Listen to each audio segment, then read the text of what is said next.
अरे समझो थोड़े बात को। इधर आ जाओ बंटी, हाँ ये टूट गया है, उधर हो जाओ ना। प्लेट टूट गई, उधर से ले लो ना। अरे इधर से नीचे उतारो ना यार सबको।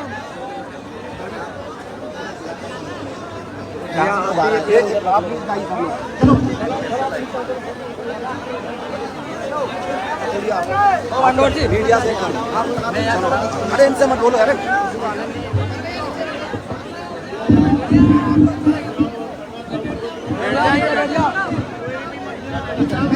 मंच में जो ज्यादा भैया ये मंच का ध्यान रखो, ये मंच टूट जाएगा। हाथ जोड़ के विनती है, मंच से सब नीचे चले जाओ, नीचे बैठ जाओ उधर पीछे।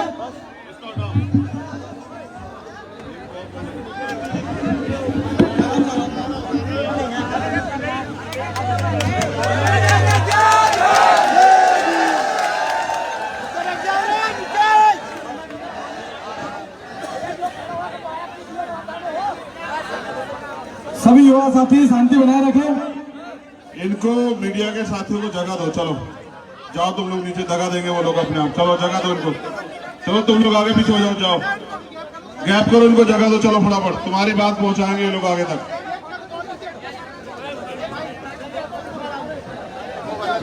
आ जाओ आ जाओ आ जाओ।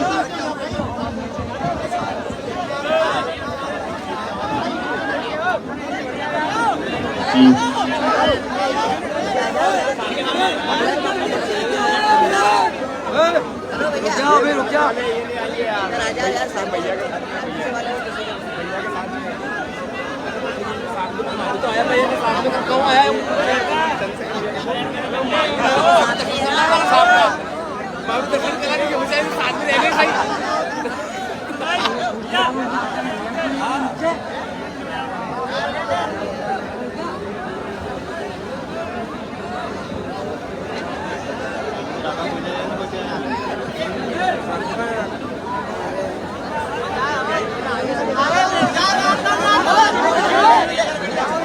जय भीम।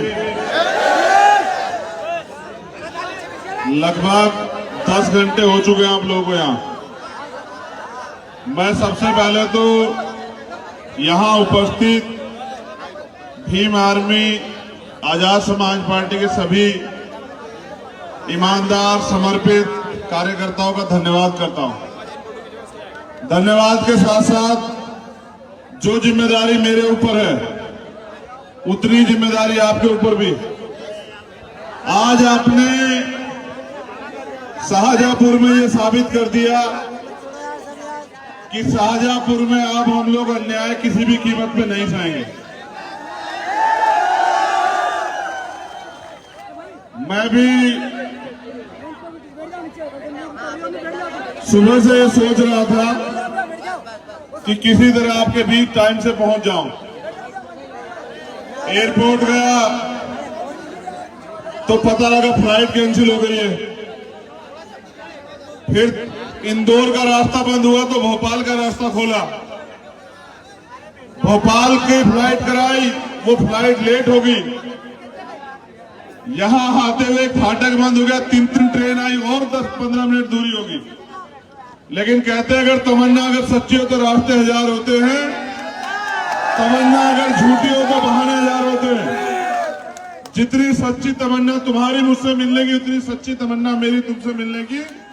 और मैं आपके बीच में और आप यहाँ मोर्चा लिए हुए। मुझे 15 मिनट आपसे बात करनी है, लेकिन कुछ नालायक लोग मुझे बात करने में डिस्टर्ब कर रहे हैं। मैं चाहता हूं नालायकों को आप खुद ही बिठाने का काम करो। अगर वो लायक होते तो शायद यहाँ शाहजहांपुर में यह अन्याय ना हो रहा होता। वो नालायक लोग चाहे यहाँ हो या वहां हो, आपकी जिम्मेदारी है कि उनको बिठाएं और उनको अनुशासन जो वो तोड़ रहे हैं उससे रोकें।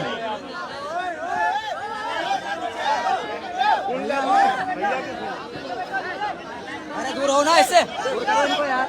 भैया समझ में नहीं आ रहा क्या? आजा इसके आगे देते नीचे।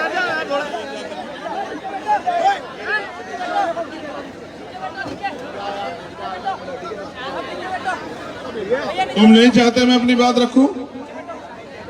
फिर हल्ला क्यों कर रहे हो?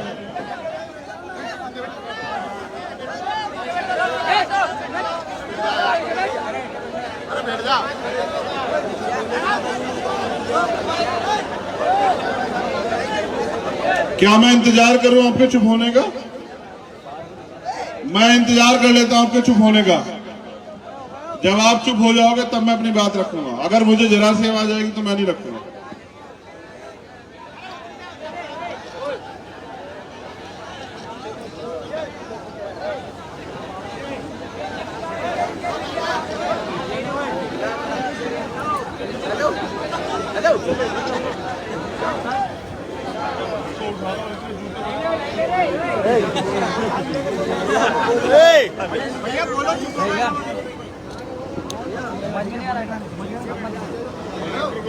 चिन्हित कर ले और सभा खत्म होने के बाद इनको रोक ले।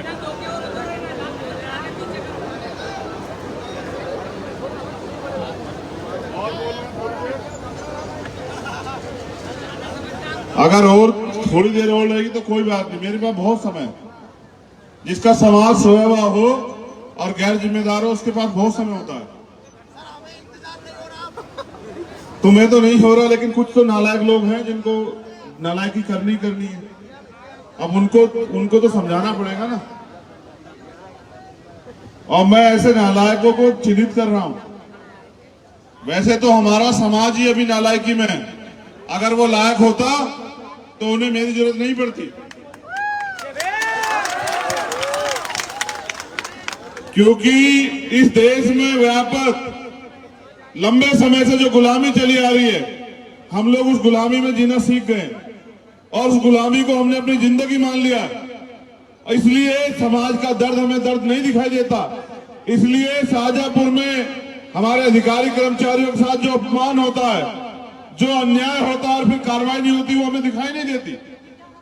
यही शाहजहांपुर में हमारे लोगों के साथ जब उनकी घोड़ियां रोकी जाती हैं शादियों में, वो हमें अपमान नहीं दिखाई देता। यही शाहजहांपुर में जब हमारे साथियों के सरकारी मशीनरी का दुरुपयोग करके घर गिरा दिए जाते हैं, वो हमें दर्द महसूस नहीं होता। हमारे चेहरे की मुस्कुराहट इस बात की गारंटी देती है कि हम गुलामी में जीना सीख चुके हैं। और जो समाज गुलाम होता है, गुलाम का एक ही धर्म होता है, गुलामी करना। मैं तुम्हारी दशा पे खुश नहीं हूं। मैं तुम्हारे हंसते चेहरों को भी देख रहा हूं। कुछ लोग हैं जो लोग इसलिए हंस रहे हैं कि उनका समाज बेबस है। उनकी बहन बेटियों के साथ रोज अन्याय अत्याचार होता है। अभी 11 साल की एक बच्ची जो है वहां इंदौर में जिंदगी मौत के बीच लड़ रही है, क्योंकि जिस समाज को शासन करता जमात बनना था, वो झूठन खा के, वो ताकतवर लोगों के टुकड़े तलवे चाट चाट के जो आगे बढ़ रहा है। तो ये तो मुझे सहना पड़ेगा, ये दर्द तो मुझे देखना पड़ेगा, क्योंकि जिस समाज का युवा जीते जी समाज की लड़ाई नहीं लड़ता, वो जीते जी भी मरे हुए के समान होता है। इसलिए तो मैं तुम्हें कह रहा हूं कि नालायकी दूर कर लो। अगर ये नालायकी जाति बना के रखोगे तो आज तो आग तो लग चुकी है। एक कार्यकर्ता घर नहीं टूटा, कल तुम्हारे सबके घर तोड़े जाएंगे अगर तुम लोग नहीं सुधरे, तुम लोग लायक नहीं बने। मुझे उम्मीद है कि अब तुम चुप होकर सुनोगे। और जो तुम्हारे बीच में नालायक लोग बैठे हुए हैं, जो फोटो के चक्कर में हल्ला कर रहे हैं, उनको उनके मुंह खुद बंद करो, उनको खुद डांटो, उनके हाथ पकड़ के उनको जमीन वहीं बिठाओ, उनको बताओ कि तुम्हारी वजह से हजारों लोगों को डिस्टर्ब नहीं किया जा सकता है। अपने आसपास जो नालायक लोग बैठे हैं उनको खुद संभालो। मैं सबको कहां संभाल लूंगा? बहुजन समाज में जन्मे सभी संतों, गुरुओं, महापुरुषों को नमन करते हुए क्रांति की धरती शाहजहांपुर, करुणा के सागर तथागत गौतम बुद्ध, संत शिरोमणि सतगुरु रविदास जी महाराज, भगवान वाल्मीकि महाराज, गुरु नानक देव, संत कबीर, और समय समय पे इस देश में जन्मे उन महापुरुषों को भी नमन करता हूं, जिनमें शिक्षा की जोत जगाने वाले राष्ट्रपिता ज्योतिबा फूले, आरक्षण के जनक छत्रपति साहू जी महाराज, और करोड़ों शोषितों को वोट का प्रयोग, वोट की ताकत देने वाले डॉक्टर बाबा साहब भीमराव अंबेडकर और सोए बहुजन समाज को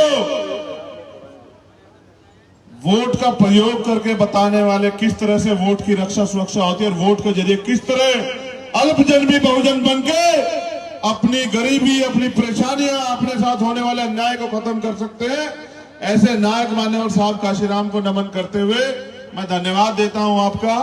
मैं आपके प्यार को शाजापुर के जिम्मेदार साथियों, मेरी बहनों, माताओं, बुजुर्गों, नौजवान साथियों, मैं जब तक जिंदा रहूंगा शाजापुर का प्रेम आज के बाद नहीं भूलूंगा, मेरा वादा।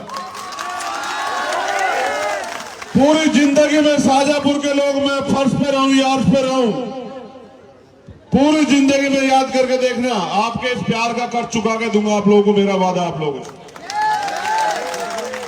लेकिन मुझे आपसे कुछ कहना है, और अगर वो बात आप नहीं सुनते, नहीं समझते, तो फिर काशीराम साहब एक बात कहते थे कि जो कौम अन्याय अत्याचार के खिलाफ आवाज नहीं उठाती वो लाशें उठाती।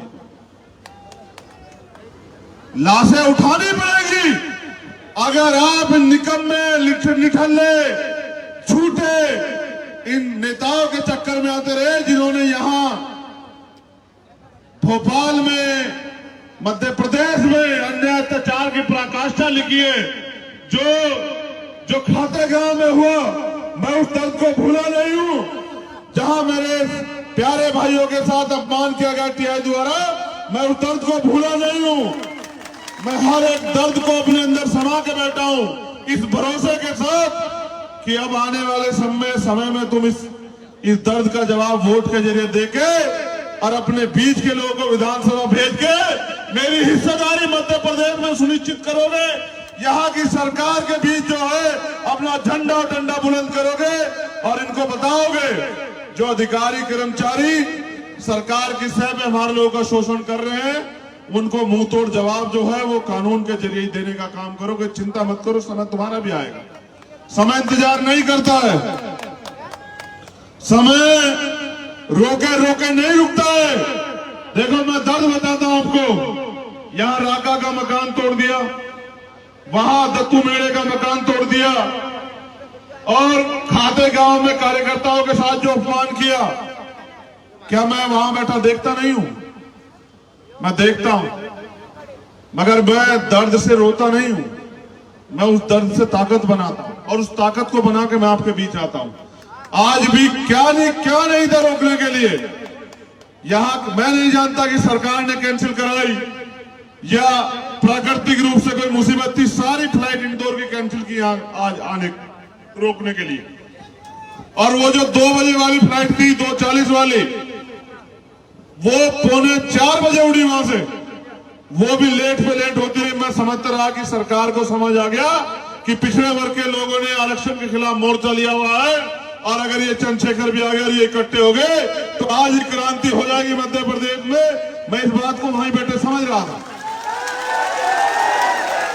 मैं ये समझ रहा था कि मुख्यमंत्री जी देख रहे हैं कि दोबारा नेमावर न हो जाए, मुख्यमंत्री इस बात को समझ रहे हैं, इसलिए वो जानबूझ के अपनी सरकारी मशीनरी का दुरुपयोग कर रहे हैं। याद रखो,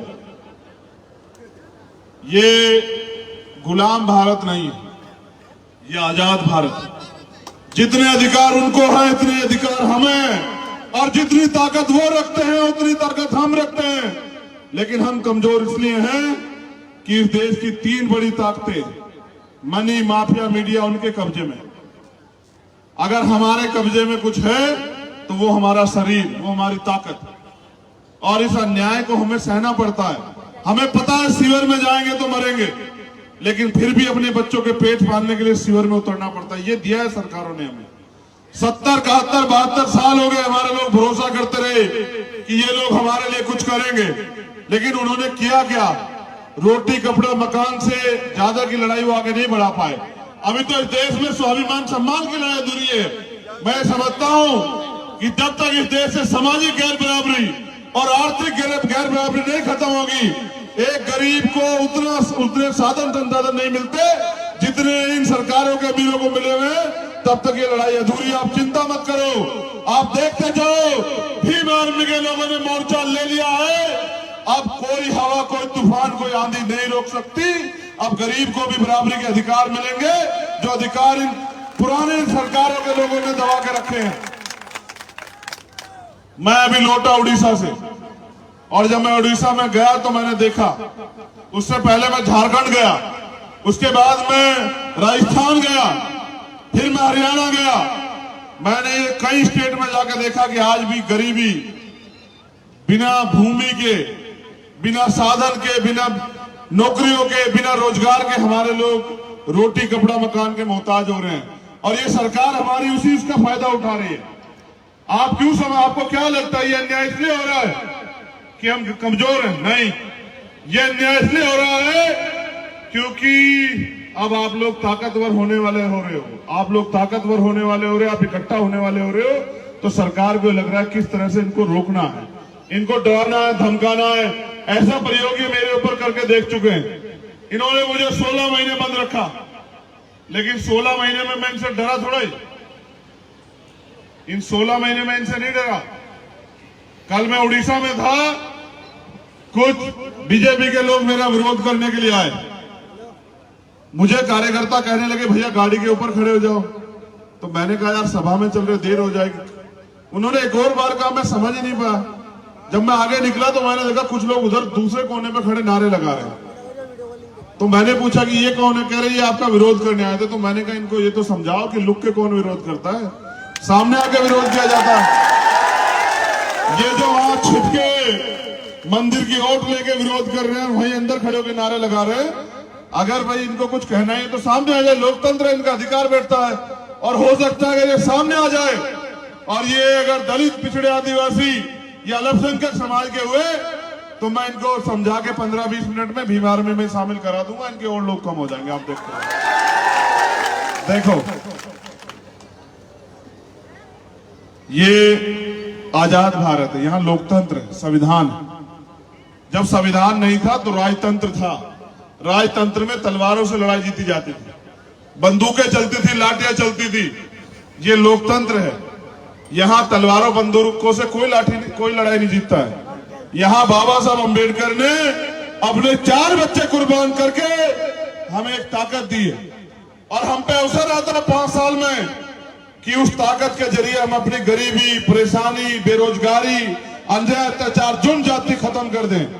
शाहजहांपुर के लोगों जैसे आज जागे हो, अगर आप मेरे कहे अनुसार आने वाले 1 साल और जागे ना, तो मैं गारंटी से देता हूं कि फिर आपको मेरी जरूरत नहीं पड़ेगी। यहां फिर ऐसे लोग तैयार हो जाएंगे जिनकी कलम में इतनी ताकत होगी कि घर गिराने वाले सलाम करने के लिए सुबह सुबह तुम्हारे घर के सामने आया करेंगे। चिंता मत करो, समय बदलेगा। हर एक कमजोर का, शोषित का समय बदलेगा। ये लड़ाई, फिर कह रहा हूं, रोटी कपड़ा मकान की नहीं, ये लड़ाई है समता, समानता, बंधुत्व, भाईचारे की। ये लड़ाई है अधिकारों की। कब तक हम लोग जो है सड़कों की लड़ाई लड़ेंगे? आप लोग सुबह से यहां इतने बड़े पैमाने पर शामिल हैं। जितने लोग यहां शामिल हैं उन्होंने अपना काम भी छोड़ा। अगर आप दिन के 2 घंटे, 1 घंटा भी अगर मिशन को दे दोगे तो मैं लिख के कहता हूं कि जिन चीजों से आप परेशान हो, आप अपने चेहरे देखो, थोड़ी देर हंस के सोचते हो कि हम खुश हैं। कहां से खुश हो? आज भी अमीर का कुत्ता एसी में सोता है और हमारे लोग बिना छत के सोते। कहां से खुश हो तुम लोग? कहां से खुश हो? अगर तुम इसी को खुशी मान बैठे तो मैं क्या करूं? मैं तो मानता हूं जब तक इस देश में आर्थिक समानता नहीं आएगी, जब तक गरीब और अमीर बराबर नहीं होंगे, सब लोग बराबर के हिस्सेदार नहीं होंगे, तब तक कहां की ऐसी खुशी? क्या बाबा साहब ने अपने 4 बच्चे इसलिए कुर्बान किए थे कि उनकी आने वाली संतानें इस देश में गुलाम हो जाएंगी? मैं तो ऐसा नहीं मानता कि बाबा साहब ने अपने बच्चे इसलिए कुर्बान किए थे। बाबा साहब ने तो अपनी पत्नी को भी कहा कि मैं राज रतन की परवाह इसलिए नहीं कर रहा हूं क्योंकि मेरे करोड़ों बच्चे जो है गुलाम हो जाएंगे। लेकिन उनके बच्चों को, उनके मिशन को आगे बढ़ाना चाहिए, नहीं बढ़ाना चाहिए? बताओ, बढ़ाना चाहिए, नहीं बढ़ाना चाहिए? बताओ। आप गुलामी सहने के लिए पैदा हुए हो क्या? आप जुल्म जाति, अन्याय सहने के लिए पैदा हुए हो क्या? क्या गुलामी, जुल्म जाति तुम्हारे हिस्से में किसने लिखी है क्या? देखो बात सुनो, घुटनों के बल रेंग के नहीं चलेंगे, आंख से आंख मिला के बात करेंगे और अपने हिस्से की ताकत को, अपने हिस्से के अधिकार को छीन लेंगे। मांगने सिर्फ भीख मिलती है, अधिकार छीनने पड़ते हैं। इसलिए अपनी मुट्ठी ऐसे ऐसे बंद करो मेरे साथ ऐसे।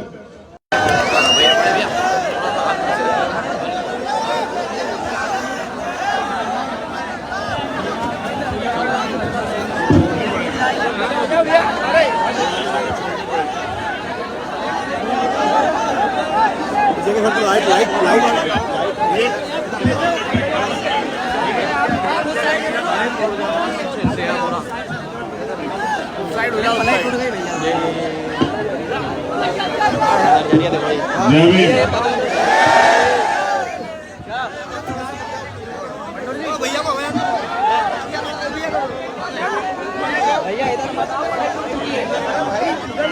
अरे भैया चले जाओ यार, समझो थोड़े बात को। इधर आ जाओ बंटी, हाँ ये टूट गया है, उधर हो जाओ ना। प्लेट टूट गई, उधर से ले लो ना। अरे इधर से नीचे उतारो ना यार सबको।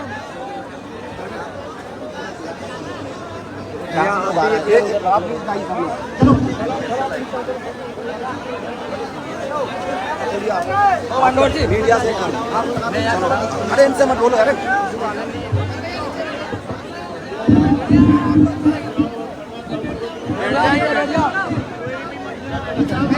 मंच में जो ज्यादा भैया ये मंच का ध्यान रखो, ये मंच टूट जाएगा।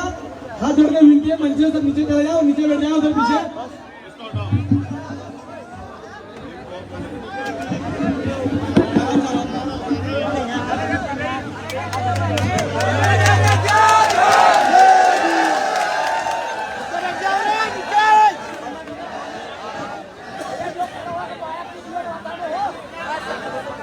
सभी युवा साथी शांति बनाए रखें। इनको मीडिया के साथियों को जगह दो। चलो जाओ, तुम लोग नीचे जगह देंगे वो लोग अपने आप। चलो जगह दो इनको। चलो तुम लोग आगे पीछे हो जाओ, जाओ गैप करो, इनको जगह दो। चलो फटाफट, तुम्हारी बात पहुंचाएंगे ये लोग आगे तक।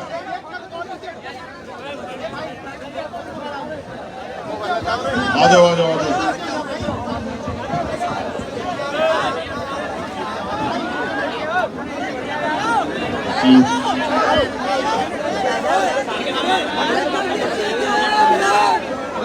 रुक जाओ अभी, रुक जाओ।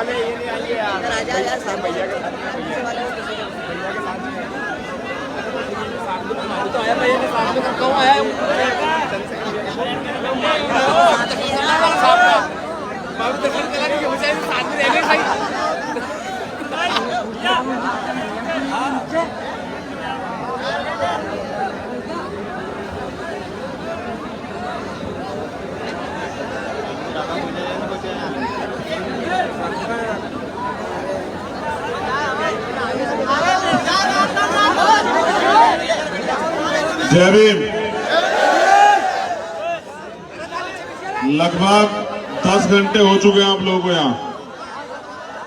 मैं सबसे पहले तो यहाँ उपस्थित भीम आर्मी आजाद समाज पार्टी के सभी ईमानदार समर्पित कार्यकर्ताओं का धन्यवाद करता हूँ। धन्यवाद के साथ साथ जो जिम्मेदारी मेरे ऊपर है उतनी जिम्मेदारी आपके ऊपर भी। आज आपने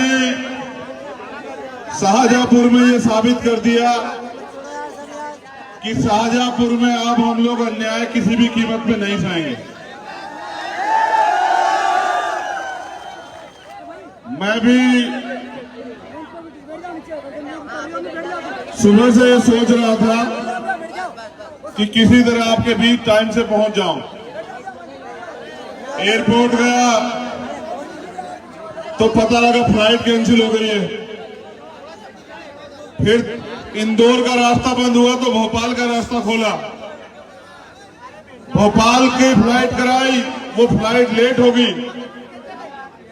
यहां आते हुए फाटक बंद हो गया, 3 ट्रेन आई और 10-15 मिनट दूरी होगी। लेकिन कहते हैं अगर तमन्ना अगर सच्ची हो तो रास्ते 1000 होते हैं, तमन्ना अगर झूठी हो तो बहाने 1000 होते हैं। जितनी सच्ची तमन्ना तुम्हारी मुझसे मिलने की, उतनी सच्ची तमन्ना मेरी तुमसे मिलने की। और मैं आपके बीच में और आप यहाँ मोर्चा लिए हुए। मुझे 15 मिनट आपसे बात करनी है। लेकिन कुछ नालायक लोग मुझे बात करने में डिस्टर्ब कर रहे हैं। मैं चाहता हूं नालायकों को आप खुद ही बिठाने का काम करो। अगर वो लायक होते तो शायद यहाँ शाहजहांपुर में यह अन्याय ना हो रहा होता। वो नालायक लोग चाहे यहाँ हो या वहां हो, आपकी जिम्मेदारी है कि उनको बिठाएं और उनको अनुशासन जो वो तोड़ रहे हैं उससे रोकें।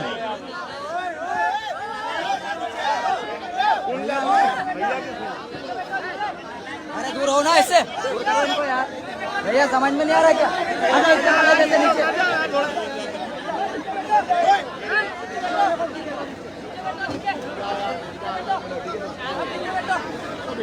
तुम नहीं चाहते मैं अपनी बात रखूं? फिर हल्ला क्यों कर रहे हो?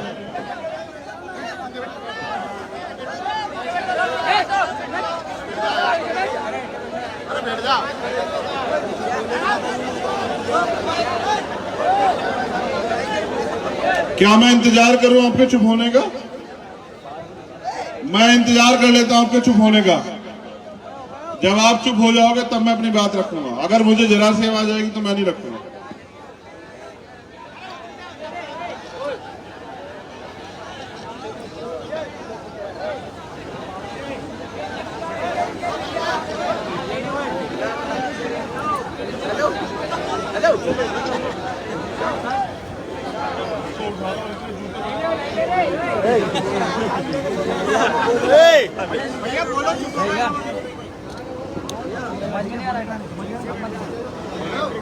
चिन्हित कर ले और सभा खत्म होने के बाद इनको रोक ले।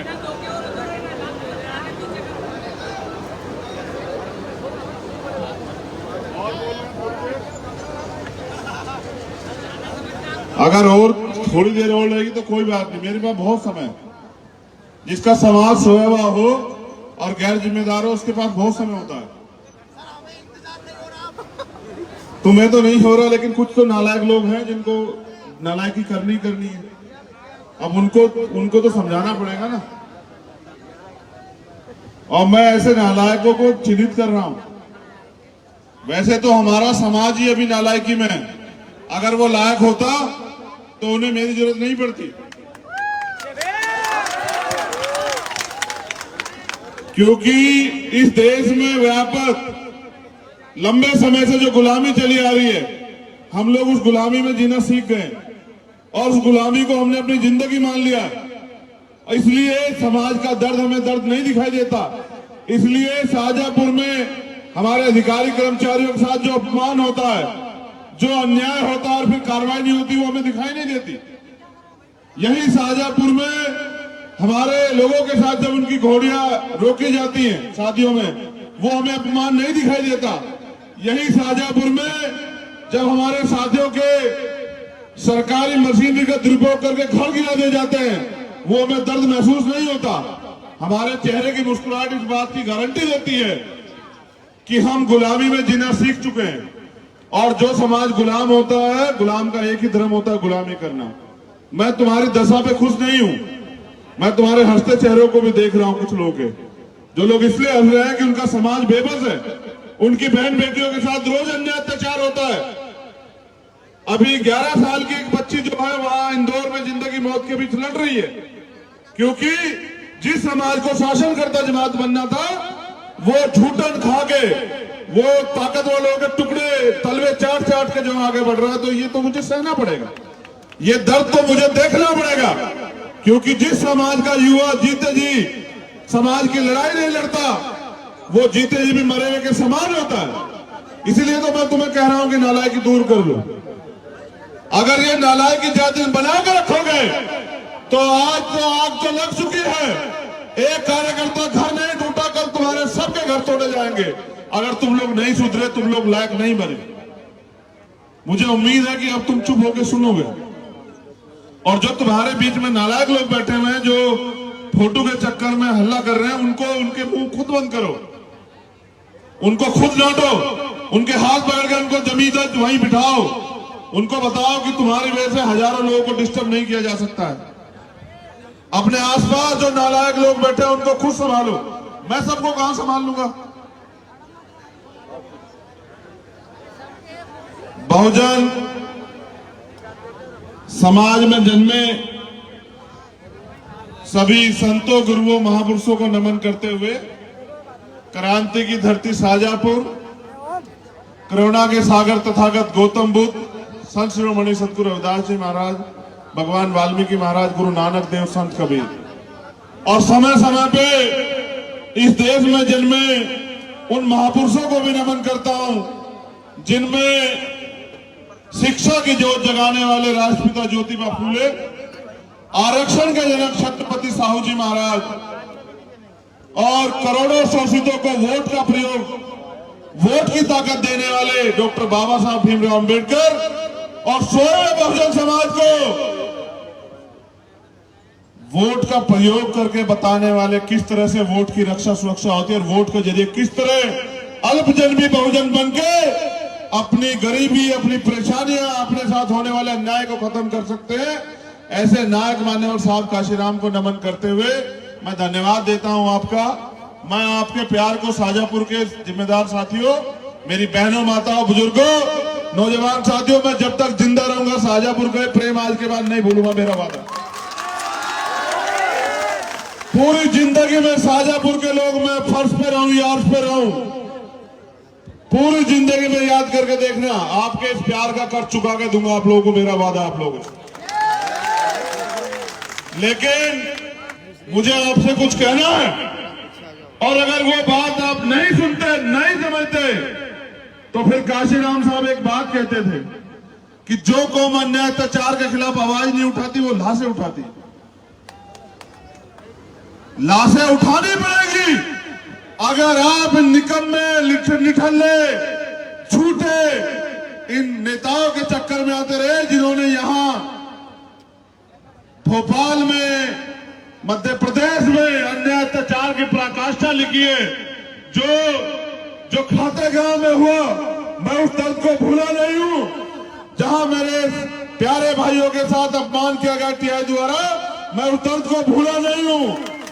मैं हर एक दर्द को अपने अंदर समा के बैठा हूं इस भरोसे के साथ कि अब आने वाले समय में तुम इस दर्द का जवाब वोट के जरिए देके और अपने बीच के लोगों को विधानसभा भेज के मेरी हिस्सेदारी मध्य प्रदेश में सुनिश्चित करोगे।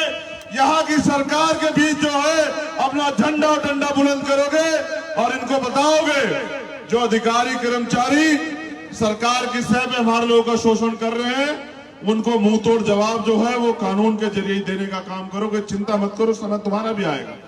समय इंतजार नहीं करता है, समय रोके रोके नहीं रुकता है। देखो मैं दर्द बताता हूं आपको। यहां राका का मकान तोड़ दिया, वहां दत्तू मेड़े का मकान तोड़ दिया और खाते गांव में कार्यकर्ताओं के साथ जो अपमान किया, क्या मैं वहां बैठा देखता नहीं हूं? मैं देखता हूं, मगर मैं दर्द से रोता नहीं हूं। मैं उस दर्द से ताकत बनाता हूं और उस ताकत को बना के मैं आपके बीच आता हूं। आज भी क्या नहीं था रोकने के लिए। यहां मैं नहीं जानता कि सरकार ने कैंसिल कराई या प्राकृतिक रूप से कोई मुसीबत थी। सारी फ्लाइट इंदौर की कैंसिल की आज आने रोकने के लिए। और वो जो 2 बजे वाली फ्लाइट थी, 2:40 वाली, वो 3:45 बजे उड़ी वहां से। वो भी लेट पे लेट होती रही। मैं समझता रहा कि सरकार को समझ आ गया कि पिछड़े वर्ग के लोगों ने आरक्षण के खिलाफ मोर्चा लिया हुआ है और अगर ये चंद्रशेखर भी आ गए और ये इकट्ठे हो गए तो आज ही क्रांति हो जाएगी मध्य प्रदेश में। मैं इस बात को वहीं बैठे समझ रहा था। मैं ये समझ रहा था कि मुख्यमंत्री जी देख रहे हैं कि दोबारा नेमावर न हो जाए। मुख्यमंत्री इस बात को समझ रहे हैं, इसलिए वो जानबूझ के अपनी सरकारी मशीनरी का दुरुपयोग कर रहे हैं। याद रखो, ये गुलाम भारत नहीं है, ये आजाद भारत। जितने अधिकार उनको हैं इतने अधिकार हमें, और जितनी ताकत वो रखते हैं उतनी ताकत हम रखते हैं। लेकिन हम कमजोर इसलिए हैं कि इस देश की 3 बड़ी ताकतें, मनी, माफिया, मीडिया, उनके कब्जे में। अगर हमारे कब्जे में कुछ है तो वो हमारा शरीर, वो हमारी ताकत। और इस अन्याय को हमें सहना पड़ता है। हमें पता है शिविर में जाएंगे तो मरेंगे, लेकिन फिर भी अपने बच्चों के पेट पालने के लिए शिविर में उतरना पड़ता है। ये दिया है सरकारों ने हमें। 70, 71, 72 साल हो गए हमारे लोग भरोसा करते रहे कि ये लोग हमारे लिए कुछ करेंगे, लेकिन उन्होंने किया क्या? रोटी कपड़ा मकान से ज्यादा की लड़ाई वो आगे नहीं बढ़ा पाए। अभी तो इस देश में स्वाभिमान सम्मान की लड़ाई अधूरी है। मैं समझता हूं कि जब तक इस देश से सामाजिक गैर बराबरी और आर्थिक गैर बराबरी नहीं खत्म होगी, एक गरीब को उतने साधन संसाधन नहीं मिलते जितने इन सरकारों के अमीरों को मिले हुए, तब तक ये लड़ाई अधूरी। आप चिंता मत करो, आप देखते जाओ। भीम आर्मी के लोगों ने मोर्चा ले लिया है। अब कोई हवा, कोई तूफान, कोई आंधी नहीं रोक सकती।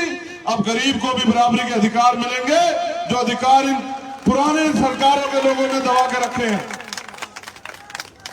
मैं अभी लौटा उड़ीसा से, और जब मैं उड़ीसा में गया तो मैंने देखा, उससे पहले मैं झारखंड गया, उसके बाद मैं राजस्थान गया, फिर मैं हरियाणा गया। मैंने कई स्टेट में जाकर देखा कि आज भी गरीबी, बिना भूमि के, बिना साधन के, बिना नौकरियों के, बिना रोजगार के हमारे लोग रोटी कपड़ा मकान के मोहताज हो रहे हैं। और ये सरकार हमारी उसी उसका फायदा उठा रही है। आप क्यों आपको क्या लगता है ये अन्याय इसलिए हो रहा है कि हम कमजोर हैं? नहीं, ये अन्याय इसलिए हो रहा है क्योंकि अब आप लोग ताकतवर होने वाले हो रहे हो। आप लोग ताकतवर होने वाले हो रहे हो, आप इकट्ठा होने वाले हो रहे हो, तो सरकार को लग रहा है किस तरह से इनको रोकना है, इनको डराना है, धमकाना है। ऐसा प्रयोग ये मेरे ऊपर करके देख चुके हैं। इन्होंने मुझे 16 महीने बंद रखा, लेकिन 16 महीने में मैं इनसे डरा थोड़ा ही। इन 16 महीने में इनसे नहीं डरा। कल मैं उड़ीसा में था, कुछ बीजेपी के लोग मेरा विरोध करने के लिए आए। मुझे कार्यकर्ता कहने लगे भैया गाड़ी के ऊपर खड़े हो जाओ। तो मैंने कहा यार सभा में चल रहे, देर हो जाएगी। उन्होंने एक और बार कहा, मैं समझ ही नहीं पाया। जब मैं आगे निकला तो मैंने देखा कुछ लोग उधर दूसरे कोने में खड़े नारे लगा रहे हैं। तो मैंने पूछा कि ये कौन है? कह रहे ये आपका विरोध करने आए थे। तो मैंने कहा इनको ये तो समझाओ कि लुक के कौन विरोध करता है, सामने आके विरोध किया जाता है। ये जो वहां छिपके मंदिर की ओट लेके विरोध कर रहे हैं, वहीं अंदर खड़े होकर नारे लगा रहे हैं। अगर भाई इनको कुछ कहना है तो सामने आ जाए, लोकतंत्र है, इनका अधिकार बैठता है।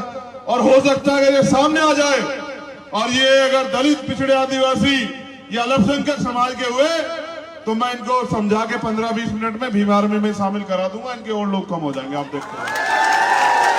देखो, ये आजाद भारत है, यहां लोकतंत्र है, संविधान है। जब संविधान नहीं था तो राजतंत्र था। राजतंत्र में तलवारों से लड़ाई जीती जाती थी, बंदूकें चलती थी, लाठियां चलती थी। ये लोकतंत्र है, यहां तलवारों बंदूकों से कोई लड़ाई नहीं जीतता है। यहां बाबा साहब अंबेडकर ने अपने 4 बच्चे कुर्बान करके हमें एक ताकत दी है, और हम पे अवसर आता है 5 साल में कि उस ताकत के जरिए हम अपनी गरीबी, परेशानी, बेरोजगारी, अन्याय, अत्याचार, जुर्म जाति खत्म कर दें। शाहजहांपुर के लोगों जैसे आज जागे हो, अगर आप मेरे कहे अनुसार आने वाले 1 साल और जागे ना, तो मैं गारंटी से देता हूं कि फिर आपको मेरी जरूरत नहीं पड़ेगी। यहां फिर ऐसे लोग तैयार हो जाएंगे जिनकी कलम में इतनी ताकत होगी कि घर गिराने वाले सलाम करने के लिए सुबह सुबह तुम्हारे घर के सामने आया करेंगे। चिंता मत करो, समय बदलेगा। हर एक कमजोर का, शोषित का समय बदलेगा। ये लड़ाई, फिर कह रहा हूं, रोटी कपड़ा मकान की नहीं, ये लड़ाई है समता, समानता, बंधुत्व, भाईचारे की। ये लड़ाई है अधिकारों की। कब तक हम लोग जो है सड़कों की लड़ाई लड़ेंगे? आप लोग सुबह से यहां इतने बड़े पैमाने पर शामिल हैं। जितने लोग यहां शामिल हैं उन्होंने अपना काम भी छोड़ा। अगर आप दिन के 2 घंटे, 1 घंटा भी अगर मिशन को दे दोगे तो मैं लिख के कहता हूं कि जिन चीजों से आप परेशान हो, आप अपने चेहरे देखो, थोड़ी देर हंस के सोचते हो कि हम खुश हैं। कहां से खुश हो? आज भी अमीर का कुत्ता एसी में सोता है और हमारे लोग बिना छत के सोते। कहां से खुश हो तुम लोग? कहां से खुश हो? अगर तुम इसी को खुशी मान बैठे तो मैं क्या करूं? मैं तो ये मानता हूं जब तक इस देश में आर्थिक समानता नहीं आएगी, जब तक गरीब और अमीर बराबर नहीं होंगे, सब लोग बराबर के हिस्सेदार नहीं होंगे, तब तक कहां की ऐसी खुशी? क्या बाबा साहब ने अपने 4 बच्चे इसलिए कुर्बान किए थे कि उनकी आने वाली संतानें इस देश में गुलाम हो जाएंगी? मैं तो ऐसा नहीं मानता कि बाबा साहब ने अपने बच्चे इसलिए कुर्बान किए थे। बाबा साहब ने तो अपनी पत्नी को भी ये कहा कि मैं राज रतन की परवाह इसलिए नहीं कर रहा हूं क्योंकि मेरे करोड़ों बच्चे जो है गुलाम हो जाएंगे। लेकिन उनके बच्चों को, उनके मिशन को आगे बढ़ाना चाहिए नहीं बढ़ाना चाहिए? बताओ, बढ़ाना चाहिए नहीं बढ़ाना चाहिए? बताओ। आप गुलामी सहने के लिए पैदा हुए हो क्या? आप जुल्म जाति अन्याय सहने के लिए पैदा हुए हो क्या? क्या गुलामी जुल्म जाति तुम्हारे हिस्से में किसने लिखी है क्या? देखो बात सुनो, घुटनों के बल रेंग के नहीं चलेंगे, आंख से आंख मिला के बात करेंगे और अपने हिस्से की ताकत को, अपने हिस्से के अधिकार को छीन लेंगे। मांगने सिर्फ भीख मिलती है, अधिकार छीनने पड़ते हैं। इसलिए अपनी मुट्ठी ऐसे ऐसे बंद करो मेरे साथ ऐसे।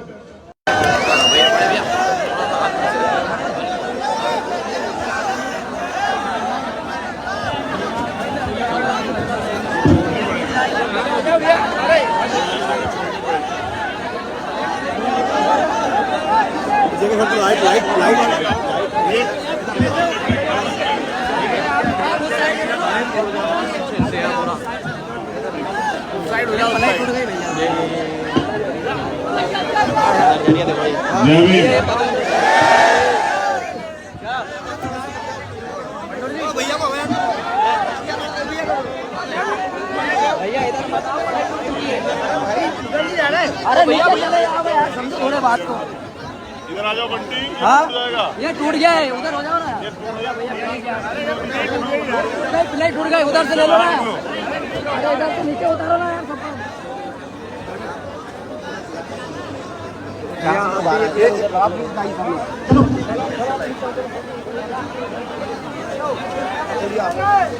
मीडिया से अरे इनसे मत बोलो। अरे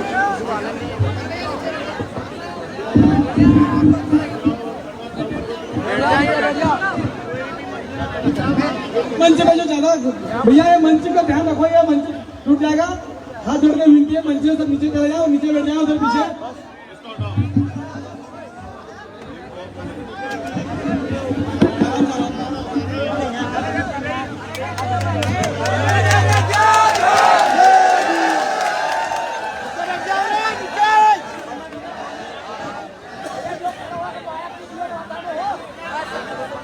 सभी युवा साथी शांति बनाए रखें। इनको मीडिया के साथियों को जगह दो। चलो जाओ, तुम लोग नीचे जगह देंगे वो लोग अपने आप। चलो जगह दो इनको।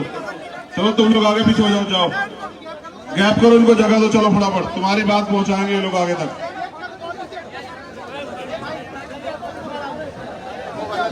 आ जाओ आ जाओ आ जाओ।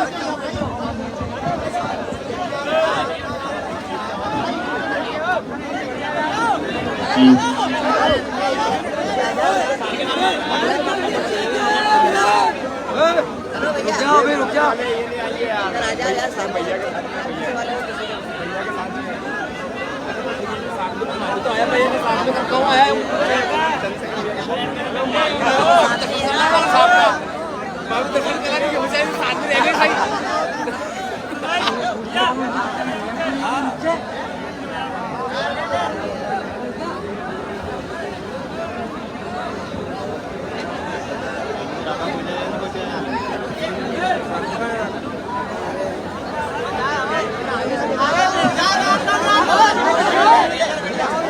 जय भीम। लगभग 10 घंटे हो चुके हैं आप लोगों को यहाँ। मैं सबसे पहले तो यहाँ उपस्थित भीम आर्मी आजाद समाज पार्टी के सभी ईमानदार समर्पित कार्यकर्ताओं का धन्यवाद करता हूं। धन्यवाद के साथ साथ जो जिम्मेदारी मेरे ऊपर है उतनी जिम्मेदारी आपके ऊपर भी। आज आपने शाहजहांपुर में ये साबित कर दिया कि शाहजहांपुर में अब हम लोग अन्याय किसी भी कीमत पे नहीं सहेंगे। मैं भी सुबह से ये सोच रहा था कि किसी तरह आपके बीच टाइम से पहुंच जाऊं। एयरपोर्ट गया, तो पता लगा फ्लाइट कैंसिल हो गई है। फिर इंदौर का रास्ता बंद हुआ तो भोपाल का रास्ता खोला, भोपाल की फ्लाइट कराई, वो फ्लाइट लेट हो गई। यहां आते हुए फाटक बंद हो गया, 3 ट्रेन आई और 10-15 मिनट दूरी होगी।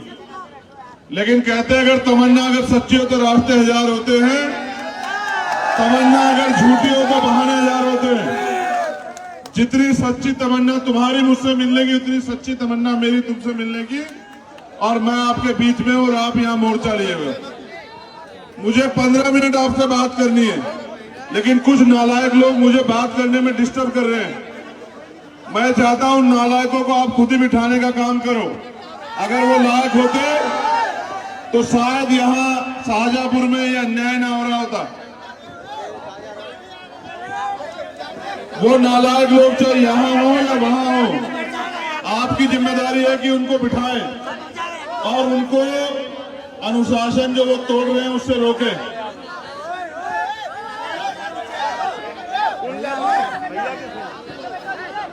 अरे दूर हो ना इससे, दूर करो इनको यार। भैया समझ में नहीं आ रहा क्या? आजा इससे पकड़ देते नीचे।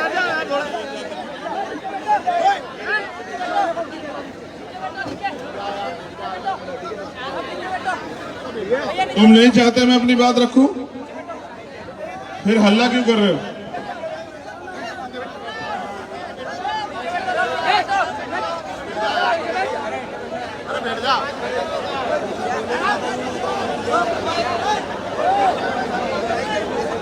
क्या मैं इंतजार करूं आपके चुप होने का? मैं इंतजार कर लेता हूं आपके चुप होने का।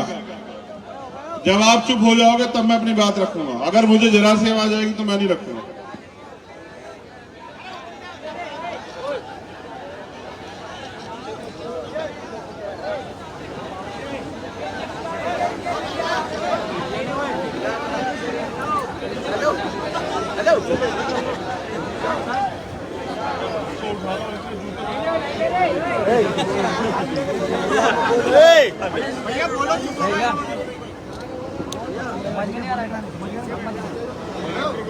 चिन्हित कर ले और सभा खत्म होने के बाद इनको रोक ले।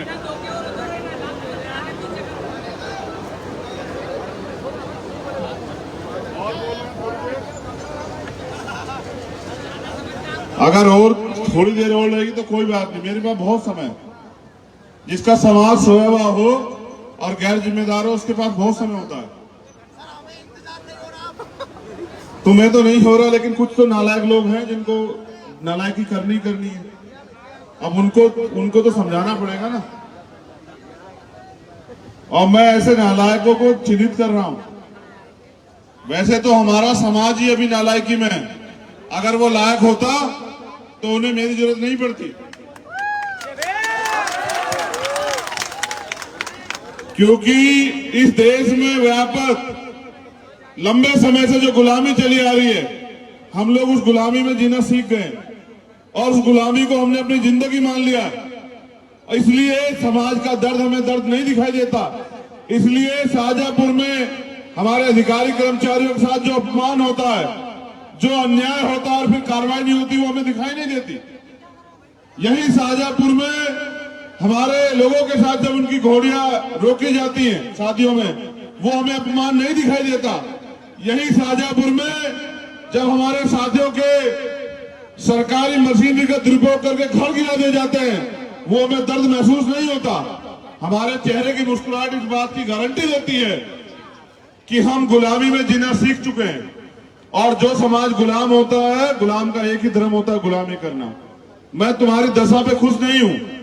मैं तुम्हारे हंसते चेहरों को भी देख रहा हूं। कुछ लोग हैं जो लोग इसलिए हंस रहे हैं कि उनका समाज बेबस है, उनकी बहन बेटियों के साथ रोज अन्याय अत्याचार होता है।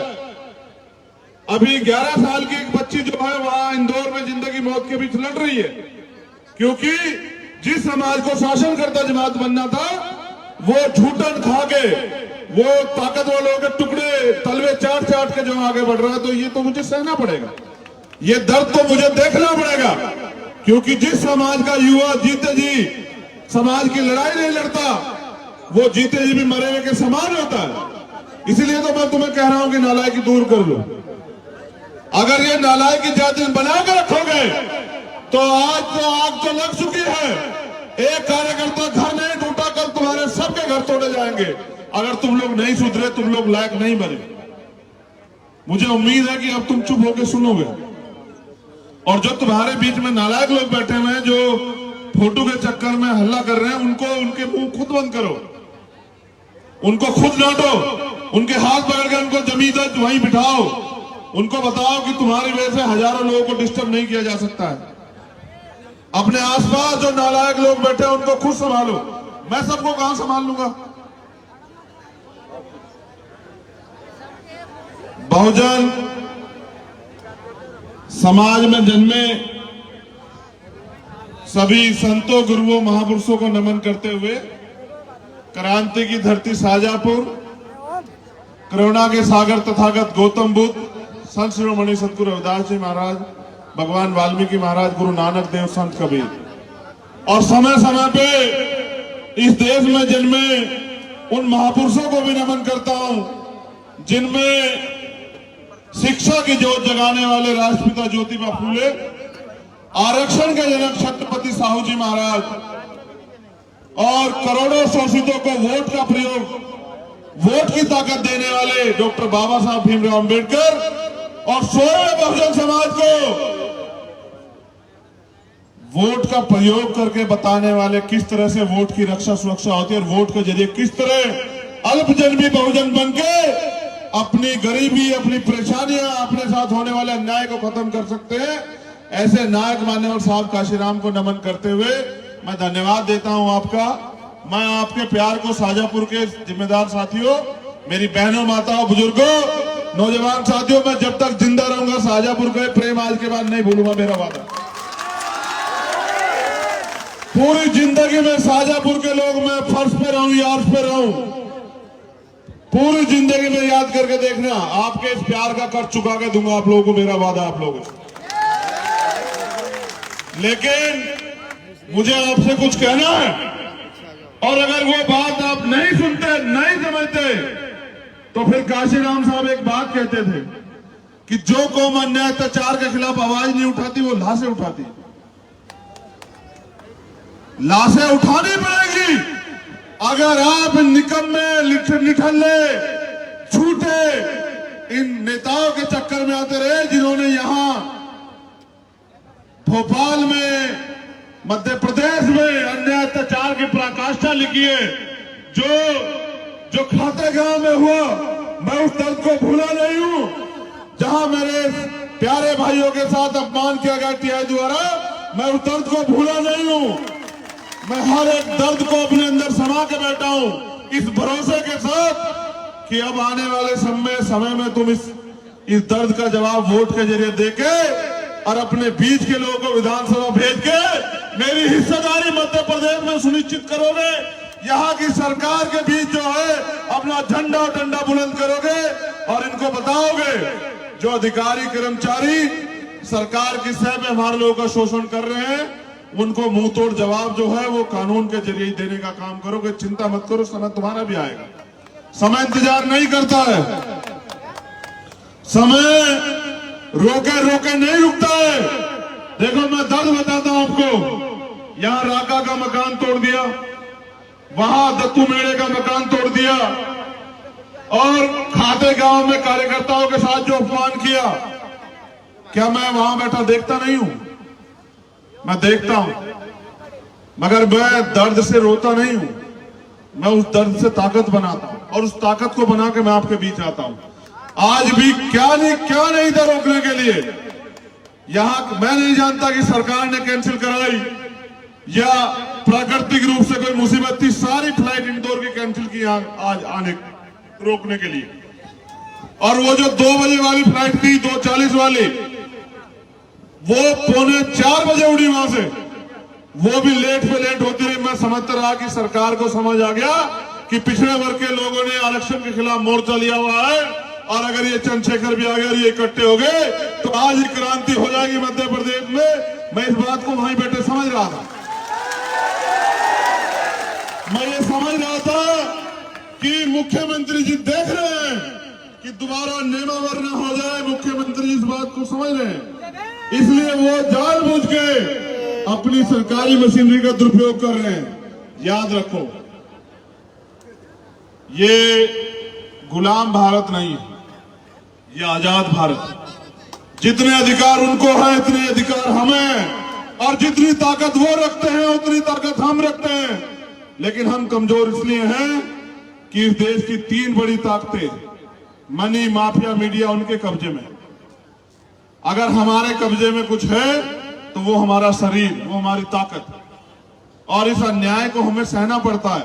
हमें पता है सीवर में जाएंगे तो मरेंगे, लेकिन फिर भी अपने बच्चों के पेट पालने के लिए सीवर में उतरना पड़ता है। ये दिया है सरकारों ने हमें। 70, 71, 72 साल हो गए हमारे लोग भरोसा करते रहे कि ये लोग हमारे लिए कुछ करेंगे, लेकिन उन्होंने किया क्या? रोटी, कपड़ा, मकान से ज्यादा की लड़ाई वो आगे नहीं बढ़ा पाए। अभी तो इस देश में स्वाभिमान सम्मान की लड़ाई अधूरी है। मैं समझता हूं कि जब तक इस देश से सामाजिक गैर बराबरी और आर्थिक गैर बराबरी नहीं खत्म होगी, एक गरीब को उतने साधन संसाधन नहीं मिलते जितने इन सरकारों के अमीरों को मिले हुए, तब तक ये लड़ाई अधूरी। आप चिंता मत करो, आप देखते जाओ। भीम आर्मी के लोगों ने मोर्चा ले लिया है। अब कोई हवा, कोई तूफान, कोई आंधी नहीं रोक सकती। अब गरीब को भी बराबरी के अधिकार मिलेंगे, जो अधिकार इन पुराने सरकारों के लोगों ने दबा के रखे हैं। मैं अभी लौटा उड़ीसा से, और जब मैं उड़ीसा में गया तो मैंने देखा, उससे पहले मैं झारखंड गया, उसके बाद मैं राजस्थान गया, फिर मैं हरियाणा गया। मैंने कई स्टेट में जाकर देखा कि आज भी गरीबी, बिना भूमि के, बिना साधन के, बिना नौकरियों के, बिना रोजगार के हमारे लोग रोटी, कपड़ा, मकान के मोहताज हो रहे हैं। और ये सरकार हमारी उसी इसका फायदा उठा रही है। आप क्यों आपको क्या लगता है ये अन्याय इसलिए हो रहा है कि हम कमजोर हैं? नहीं, ये अन्याय इसलिए हो रहा है क्योंकि अब आप लोग ताकतवर होने वाले हो रहे हो। आप लोग ताकतवर होने वाले हो रहे हो, आप इकट्ठा होने वाले हो रहे हो, तो सरकार को लग रहा है किस तरह से इनको रोकना है, इनको डराना है, धमकाना है। ऐसा प्रयोग ये मेरे ऊपर करके देख चुके हैं। इन्होंने मुझे 16 महीने बंद रखा, लेकिन 16 महीने में मैं इनसे डरा थोड़ा ही। इन 16 महीने में इनसे नहीं डरा। कल मैं उड़ीसा में था, कुछ बीजेपी के लोग मेरा विरोध करने के लिए आए। मुझे कार्यकर्ता कहने लगे भैया गाड़ी के ऊपर खड़े हो जाओ, तो मैंने कहा यार सभा में चल रहे, देर हो जाएगी। उन्होंने एक और बार कहा, मैं समझ ही नहीं पाया। जब मैं आगे निकला तो मैंने देखा कुछ लोग उधर दूसरे कोने में खड़े नारे लगा रहे हैं। तो मैंने पूछा कि ये कौन है? कह रहे ये आपका विरोध करने आए थे। तो मैंने कहा इनको ये तो समझाओ कि लुक के कौन विरोध करता है, सामने आके विरोध किया जाता है। ये जो वहां छिपके मंदिर की ओट लेके विरोध कर रहे हैं, वहीं अंदर खड़े होकर नारे लगा रहे हैं। अगर भाई इनको कुछ कहना है तो सामने आ जाए, लोकतंत्र है, इनका अधिकार बैठता है। और हो सकता है कि ये सामने आ जाए, और ये अगर दलित, पिछड़े, आदिवासी या अल्पसंख्यक समाज के हुए तो मैं इनको समझा के 15-20 मिनट में भीम आर्मी में शामिल करा दूंगा। इनके और लोग कम हो जाएंगे। आप देखो, ये आजाद भारत है, यहां लोकतंत्र है, संविधान है। जब संविधान नहीं था तो राजतंत्र था। राजतंत्र में तलवारों से लड़ाई जीती जाती थी, बंदूकें चलती थी, लाठियां चलती थी। ये लोकतंत्र है, यहां तलवारों बंदूकों से कोई लड़ाई नहीं जीतता है। यहां बाबा साहब अंबेडकर ने अपने 4 बच्चे कुर्बान करके हमें एक ताकत दी है, और हम पे अवसर आता है 5 साल में कि उस ताकत के जरिए हम अपनी गरीबी, परेशानी, बेरोजगारी, अन्याय, अत्याचार, जुर्म जाति खत्म कर दें। शाहजहांपुर के लोगों जैसे आज जागे हो, अगर आप मेरे कहे अनुसार आने वाले 1 साल और जागे ना, तो मैं गारंटी से देता हूं कि फिर आपको मेरी जरूरत नहीं पड़ेगी। यहां फिर ऐसे लोग तैयार हो जाएंगे जिनकी कलम में इतनी ताकत होगी कि घर गिराने वाले सलाम करने के लिए सुबह सुबह तुम्हारे घर के सामने आया करेंगे। चिंता मत करो, समय बदलेगा। हर एक कमजोर का, शोषित का समय बदलेगा। ये लड़ाई, फिर कह रहा हूं, रोटी, कपड़ा, मकान की नहीं, ये लड़ाई है समता, समानता, बंधुत्व, भाईचारे की। ये लड़ाई है अधिकारों की। कब तक हम लोग जो है सड़कों की लड़ाई लड़ेंगे? आप लोग सुबह से यहां इतने बड़े पैमाने पर शामिल हैं। जितने लोग यहां शामिल हैं उन्होंने अपना काम भी छोड़ा। अगर आप दिन के 2 घंटे, 1 घंटा भी अगर मिशन को दे दोगे तो मैं लिख के कहता हूं कि जिन चीजों से आप परेशान हो, आप अपने चेहरे देखो, थोड़ी देर हंस के सोचते हो कि हम खुश हैं। कहां से खुश हो? आज भी अमीर का कुत्ता एसी में सोता है और हमारे लोग बिना छत के सोते। कहां से खुश हो तुम लोग? कहां से खुश हो? अगर तुम इसी को खुशी मान बैठे तो मैं क्या करूं?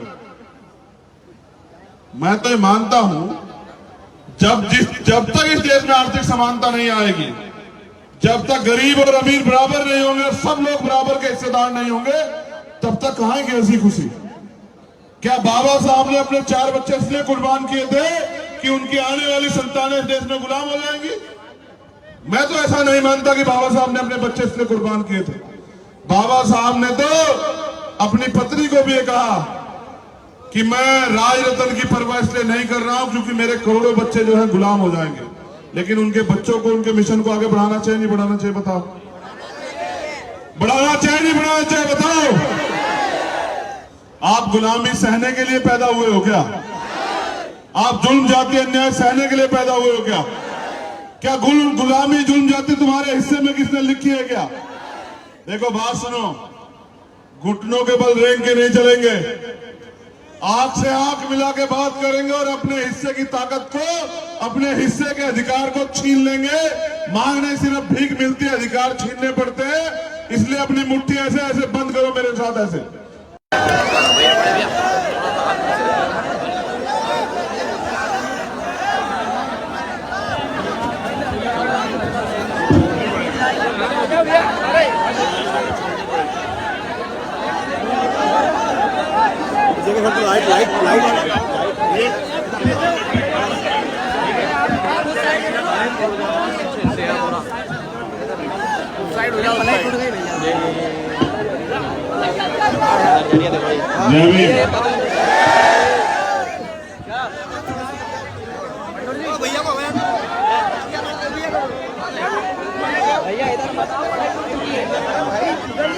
अरे भैया चले आओ यार, समझो थोड़े बात को।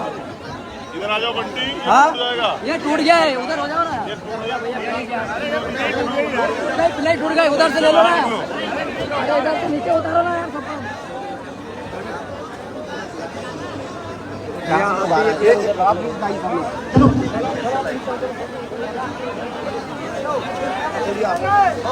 मीडिया से अरे इनसे मत बोलो। अरे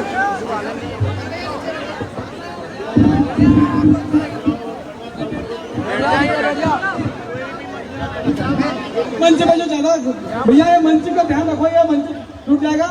हाथ जोड़ के विनती है, मंच से सब नीचे चले जाओ, नीचे बैठ जाओ उधर पीछे।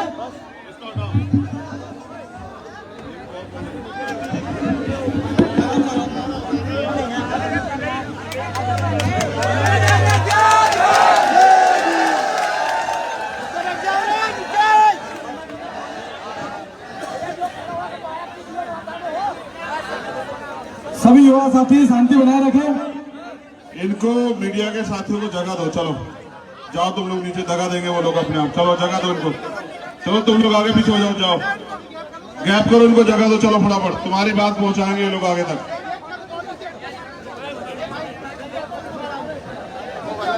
आ जाओ आ जाओ आ जाओ।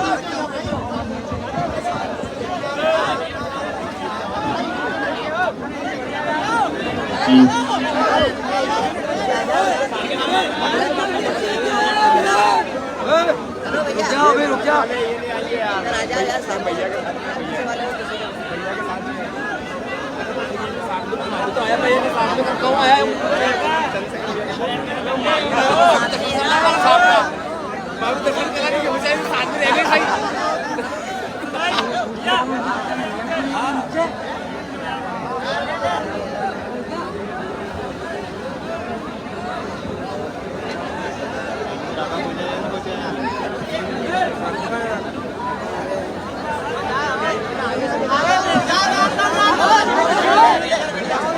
जय भीम। लगभग 10 घंटे हो चुके हैं आप लोगों को यहाँ। मैं सबसे पहले तो यहाँ उपस्थित भीम आर्मी, आजाद समाज पार्टी के सभी ईमानदार, समर्पित कार्यकर्ताओं का धन्यवाद करता हूं। धन्यवाद के साथ साथ जो जिम्मेदारी मेरे ऊपर है उतनी जिम्मेदारी आपके ऊपर भी। आज आपने शाहजहांपुर में ये साबित कर दिया कि शाहजहांपुर में अब हम लोग अन्याय किसी भी कीमत पे नहीं सहेंगे। मैं भी सुबह से ये सोच रहा था कि किसी तरह आपके बीच टाइम से पहुंच जाऊं। एयरपोर्ट गया तो पता लगा फ्लाइट कैंसिल हो गई है। फिर इंदौर का रास्ता बंद हुआ तो भोपाल का रास्ता खोला। भोपाल की फ्लाइट कराई, वो फ्लाइट लेट हो गई। यहां आते हुए फाटक बंद हो गया, 3 ट्रेन आई और 10-15 मिनट दूरी होगी। लेकिन कहते हैं अगर तमन्ना अगर सच्ची हो तो रास्ते हजार होते हैं, तमन्ना अगर झूठी हो तो बहाने हजार होते हैं।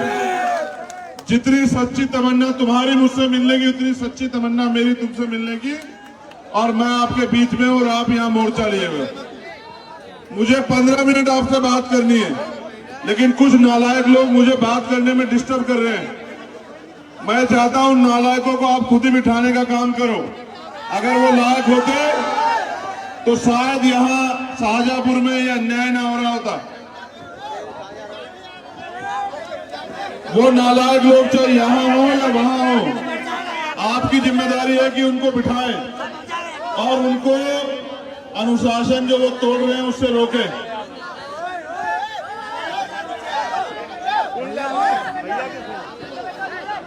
अरे दूर हो ना इससे, दूर करो इनको यार।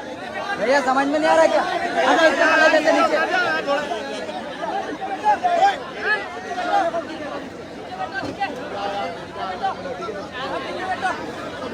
तुम नहीं चाहते मैं अपनी बात रखूं? फिर हल्ला क्यों कर रहे हो?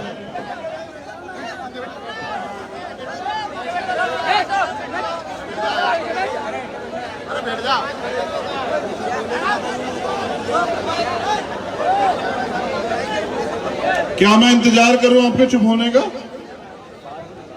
मैं इंतजार कर लेता हूं आपके चुप होने का। जब आप चुप हो जाओगे तब मैं अपनी बात रखूंगा। अगर मुझे जरा सी आवाज आएगी तो मैं नहीं रखूंगा।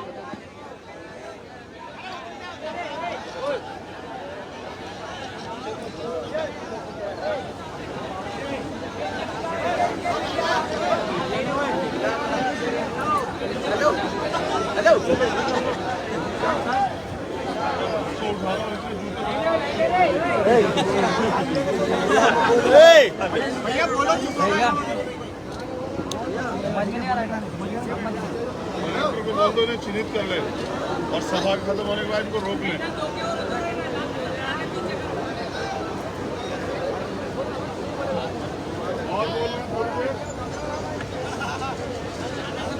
अगर और थोड़ी देर और रहेगी तो कोई बात नहीं, मेरे पास बहुत समय है। जिसका समाज सोया हुआ हो और गैर जिम्मेदार हो उसके पास बहुत समय होता है। तुम्हें तो नहीं हो रहा, लेकिन कुछ तो नालायक लोग हैं जिनको नालायकी करनी है। अब उनको तो समझाना पड़ेगा ना। और मैं ऐसे नालायकों को चिन्हित कर रहा हूं। वैसे तो हमारा समाज ही अभी नालायकी में है। अगर वो लायक होता तो उन्हें मेरी जरूरत नहीं पड़ती, क्योंकि इस देश में व्यापक लंबे समय से जो गुलामी चली आ रही है, हम लोग उस गुलामी में जीना सीख गए और उस गुलामी को हमने अपनी जिंदगी मान लिया। इसलिए समाज का दर्द हमें दर्द नहीं दिखाई देता। इसलिए शाहजहांपुर में हमारे अधिकारी कर्मचारियों के साथ जो अपमान होता है, जो अन्याय होता है और फिर कार्रवाई नहीं होती, वो हमें दिखाई नहीं देती। यही शाहजहांपुर में हमारे लोगों के साथ जब उनकी घोड़ियां रोकी जाती हैं शादियों में, वो हमें अपमान नहीं दिखाई देता। यही शाहजहांपुर में जब हमारे साथियों के सरकारी मशीनरी का दुरुपयोग करके घर गिरा दिए जाते हैं, वो हमें दर्द महसूस नहीं होता। हमारे चेहरे की मुस्कुराहट इस बात की गारंटी देती है कि हम गुलामी में जीना सीख चुके हैं। और जो समाज गुलाम होता है, गुलाम का एक ही धर्म होता है, गुलामी करना। मैं तुम्हारी दशा पे खुश नहीं हूं। मैं तुम्हारे हंसते चेहरों को भी देख रहा हूं, कुछ लोग हैं जो लोग इसलिए हंस रहे हैं कि उनका समाज बेबस है, उनकी बहन बेटियों के साथ रोज अन्याय अत्याचार होता है।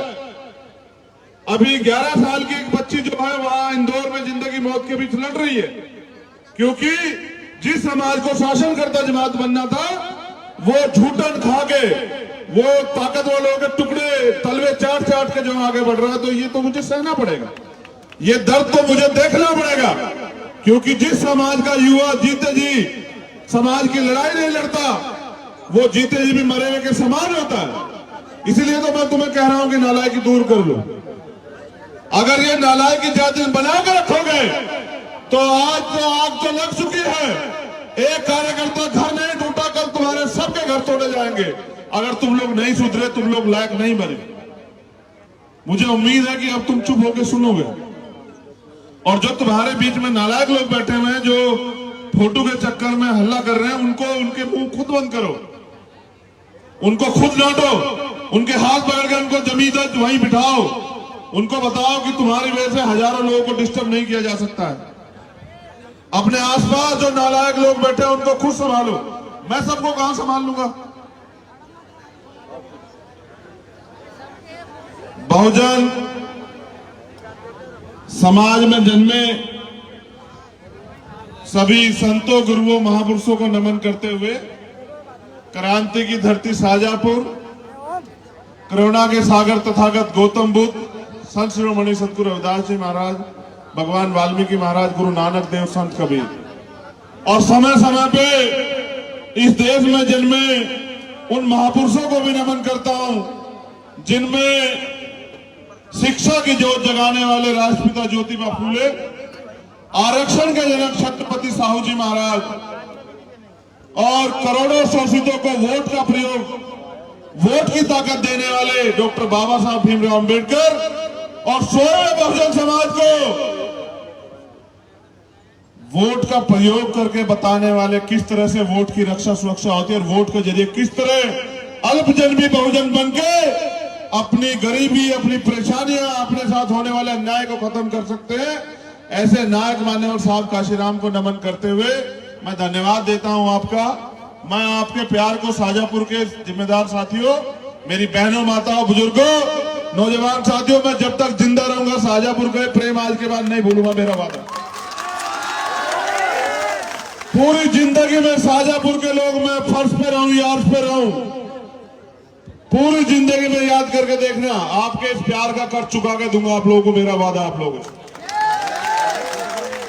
लेकिन मुझे आपसे कुछ कहना है और अगर वो बात आप नहीं सुनते, नहीं समझते, तो फिर काशीराम साहब एक बात कहते थे कि जो कौम अन्याय अत्याचार के खिलाफ आवाज नहीं उठाती वो लाशें उठाती।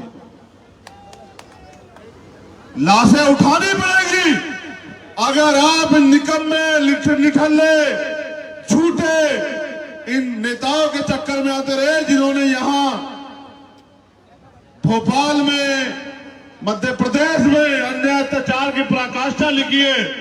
जो खाते गांव में हुआ, मैं उस दर्द को भूला नहीं हूं। जहां मेरे प्यारे भाइयों के साथ अपमान किया गया टीआई द्वारा, मैं उस दर्द को भूला नहीं हूं। मैं हर एक दर्द को अपने अंदर समा के बैठा हूं इस भरोसे के साथ कि अब आने वाले समय में तुम इस दर्द का जवाब वोट के जरिए देके और अपने बीच के लोगों को विधानसभा भेज के मेरी हिस्सेदारी मध्य प्रदेश में सुनिश्चित करोगे। यहाँ की सरकार के बीच जो है अपना झंडा और डंडा बुलंद करोगे और इनको बताओगे जो अधिकारी कर्मचारी सरकार की सह में हमारे लोगों का शोषण कर रहे हैं, उनको मुंह तोड़ जवाब जो है वो कानून के जरिए देने का काम करोगे। चिंता मत करो, समय तुम्हारा भी आएगा। समय इंतजार नहीं करता है, समय रोके रोके नहीं रुकता है। देखो मैं दर्द बताता हूं आपको, यहां राका का मकान तोड़ दिया, वहां दत्तू मेड़े का मकान तोड़ दिया और खाते गांव में कार्यकर्ताओं के साथ जो अपमान किया, क्या मैं वहां बैठा देखता नहीं हूं? मैं देखता हूं, मगर मैं दर्द से रोता नहीं हूं। मैं उस दर्द से ताकत बनाता हूं और उस ताकत को बना के मैं आपके बीच आता हूं। आज भी क्या नहीं था रोकने के लिए। यहां मैं नहीं जानता कि सरकार ने कैंसिल कराई, या प्राकृतिक रूप से कोई मुसीबत थी, सारी फ्लाइट इंदौर की कैंसिल की आज आने रोकने के लिए। और वो जो 2 बजे वाली फ्लाइट थी, 2:40 वाली, वो 3:45 बजे उड़ी वहां से, वो भी लेट पे लेट होती रही। मैं समझता रहा कि सरकार को समझ आ गया कि पिछड़े वर्ग के लोगों ने आरक्षण के खिलाफ मोर्चा लिया हुआ है, और अगर ये चंद्रशेखर भी आ गए और ये इकट्ठे हो गए तो आज ही क्रांति हो जाएगी मध्य प्रदेश में। मैं इस बात को वहीं बैठे समझ रहा था। मैं ये समझ रहा था कि मुख्यमंत्री जी देख रहे हैं कि दोबारा नेमावर न हो जाए। मुख्यमंत्री इस बात को समझ रहे हैं, इसलिए वो जानबूझ के अपनी सरकारी मशीनरी का दुरुपयोग कर रहे हैं। याद रखो, ये गुलाम भारत नहीं है, ये आजाद भारत। जितने अधिकार उनको हैं इतने अधिकार हमें, और जितनी ताकत वो रखते हैं उतनी ताकत हम रखते हैं। लेकिन हम कमजोर इसलिए हैं कि इस देश की 3 बड़ी ताकतें, मनी, माफिया, मीडिया, उनके कब्जे में। अगर हमारे कब्जे में कुछ है तो वो हमारा शरीर, वो हमारी ताकत, और इस अन्याय को हमें सहना पड़ता है। हमें पता है सीवर में जाएंगे तो मरेंगे, लेकिन फिर भी अपने बच्चों के पेट पालने के लिए सीवर में उतरना पड़ता है। ये दिया है सरकारों ने हमें। 70, 71, 72 साल हो गए हमारे लोग भरोसा करते रहे कि ये लोग हमारे लिए कुछ करेंगे, लेकिन उन्होंने किया क्या? रोटी, कपड़ा, मकान से ज्यादा की लड़ाई वो आगे नहीं बढ़ा पाए। अभी तो इस देश में स्वाभिमान सम्मान की लड़ाई अधूरी है। मैं समझता हूं कि जब तक इस देश से सामाजिक गैर बराबरी और आर्थिक गैर बराबरी नहीं खत्म होगी, एक गरीब को उतने साधन संसाधन नहीं मिलते जितने इन सरकारों के वीरों को मिले हुए, तब तक ये लड़ाई अधूरी। आप चिंता मत करो, आप देखते जाओ। भीम आर्मी के लोगों ने मोर्चा ले लिया है। अब कोई हवा, कोई तूफान, कोई आंधी नहीं रोक सकती। अब गरीब को भी बराबरी के अधिकार मिलेंगे, जो अधिकार इन पुराने सरकारों के लोगों ने दबा के रखे हैं। मैं अभी लौटा उड़ीसा से, और जब मैं उड़ीसा में गया तो मैंने देखा, उससे पहले मैं झारखंड गया, उसके बाद मैं राजस्थान गया, फिर मैं हरियाणा गया। मैंने कई स्टेट में जाकर देखा कि आज भी गरीबी, बिना भूमि के, बिना साधन के, बिना नौकरियों के, बिना रोजगार के हमारे लोग रोटी, कपड़ा, मकान के मोहताज हो रहे हैं। और ये सरकार हमारी उसी इसका फायदा उठा रही है। आप क्यों समझ, आपको क्या लगता है ये अन्याय इसलिए हो रहा है कि हम कमजोर हैं? नहीं, ये अन्याय इसलिए हो रहा है क्योंकि अब आप लोग ताकतवर होने वाले हो रहे हो। आप लोग ताकतवर होने वाले हो रहे हो, आप इकट्ठा होने वाले हो रहे हो, तो सरकार को लग रहा है किस तरह से इनको रोकना है, इनको डराना है, धमकाना है।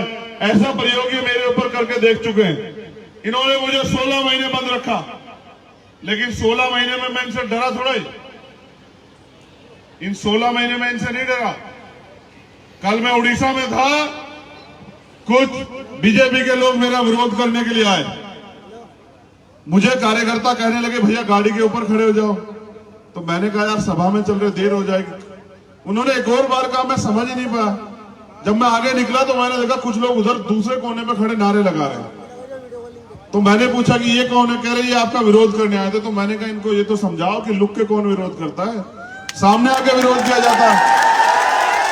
ये जो वहां छिपके मंदिर की ओट लेके विरोध कर रहे हैं, वहीं अंदर खड़े होकर नारे लगा रहे हैं। अगर भाई इनको कुछ कहना है तो सामने आ जाए, लोकतंत्र है, इनका अधिकार बैठता है। और हो सकता है कि ये सामने आ जाए, और ये अगर दलित, पिछड़े, आदिवासी या अल्पसंख्यक समाज के हुए तो मैं इनको समझा के 15-20 मिनट में भीम आर्मी में शामिल करा दूंगा। इनके और लोग कम हो जाएंगे, आप देखते हैं। देखो, ये आजाद भारत है, यहां लोकतंत्र है, संविधान है। जब संविधान नहीं था तो राजतंत्र था। राजतंत्र में तलवारों से लड़ाई जीती जाती थी, बंदूकें चलती थी, लाठियां चलती थी। ये लोकतंत्र है, यहां तलवारों बंदूकों से कोई लड़ाई नहीं जीतता है। यहां बाबा साहब अंबेडकर ने अपने 4 बच्चे कुर्बान करके हमें एक ताकत दी है, और हम पे अवसर आता है 5 साल में कि उस ताकत के जरिए हम अपनी गरीबी, परेशानी, बेरोजगारी, अन्याय, अत्याचार, जुर्म जाति खत्म कर दें। शाहजहांपुर के लोगों जैसे आज जागे हो, अगर आप मेरे कहे अनुसार आने वाले 1 साल और जागे ना, तो मैं गारंटी से देता हूं कि फिर आपको मेरी जरूरत नहीं पड़ेगी यहाँ, फिर ऐसे लोग तैयार हो जाएंगे जिनकी कलम में इतनी ताकत होगी कि घर गिराने वाले सलाम करने के लिए सुबह सुबह तुम्हारे घर के सामने आया करेंगे। चिंता मत करो, समय बदलेगा, हर एक कमजोर का, शोषित का समय बदलेगा। ये लड़ाई फिर कह रहा हूं रोटी कपड़ा मकान की नहीं, ये लड़ाई है समता समानता बंधुत्व भाईचारे की, ये लड़ाई है अधिकारों की। कब तक हम लोग जो है सड़कों की लड़ाई लड़ेंगे? आप लोग सुबह से यहां इतने बड़े पैमाने पर शामिल हैं, जितने लोग यहां शामिल हैं उन्होंने अपना काम भी छोड़ा। अगर आप दिन के 2 घंटे 1 घंटा भी अगर मिशन को दे दोगे तो मैं लिख के कहता हूं कि जिन चीजों से आप परेशान हो, आप अपने चेहरे देखो, थोड़ी देर हंस के सोचते हो कि हम खुश हैं। कहां से खुश हो? आज भी अमीर का कुत्ता एसी में सोता है और हमारे लोग बिना छत के सोते। कहां से खुश हो तुम लोग? कहां से खुश हो? अगर तुम इसी को खुशी मान बैठे तो मैं क्या करूं?